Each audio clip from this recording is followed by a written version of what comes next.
Warahmatullahi wabarakatuh. Perkenalkan, nama saya Indah Yani Pratiwi. Di sini saya akan menjelaskan tentang shock neurogenik. Yaitu adalah shock neurogenik adalah kondisi di mana sirkulasi darah menjadi tidak normal akibat cedera sumsum tulang belakang. Shock neurogenik adalah kondisi kritis yang disebabkan oleh sirkulasi darah di dalam tubuh yang tidak teratur.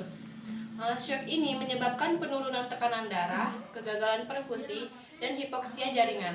Shock neurogenik terjadi akibat hilangnya tonus otonom oleh kerusakan medula spinalis di atas level T6, tepatnya pada jalur-jalur simpatetik descendent, yang menyebabkan penurunan resistensi vaskular dan vasodilatasi vaskular.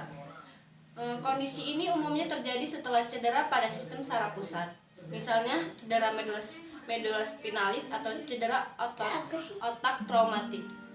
Shock neurogenik berbeda dengan shock spinal. Kalau shock spinal itu dia gangguan yang terjadi ada pada fungsi sensoris, motorik sama refleksnya. Tapi kalau neurogenik yang justru mengalami perubahan hemodinam.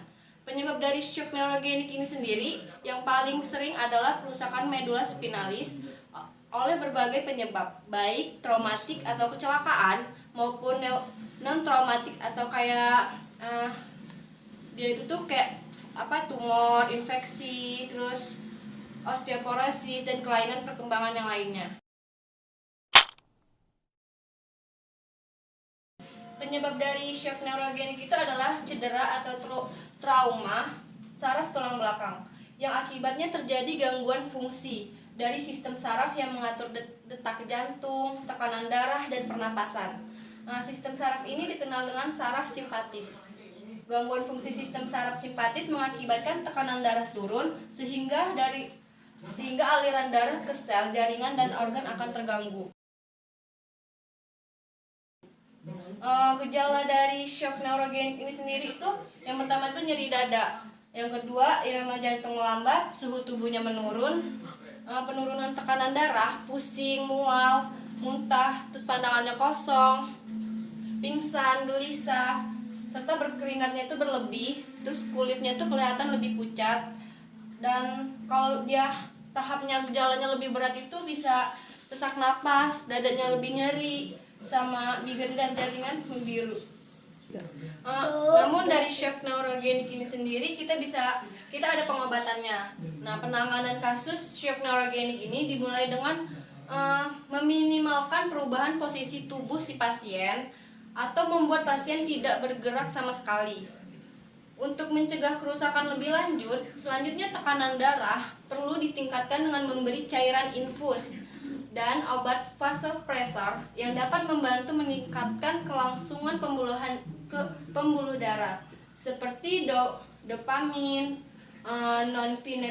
nonepinephrine, epinephrine, dan vasopressin. Sedangkan untuk meningkatkan detak jantung, dokter dapat memberi obat atropin. Dan di sini ada cara mendiagnosa shock neurogenik itu. Caranya kita melihat riwayat si pasien. Apakah si pasien ini pernah ada cedera pada medula spinalisnya, adanya hipotensi dan bradikardia relatif. Hipotensi itu sendiri tekanan darah rendah, tapi kalau bradikardia itu berarti detak jantungnya itu sangat lemah. Selain itu, diagnosis shock neurogenik ini harus terlebih dahulu menyingkirkan kemudian shock pendarahan jika pasien memiliki riwayat trauma.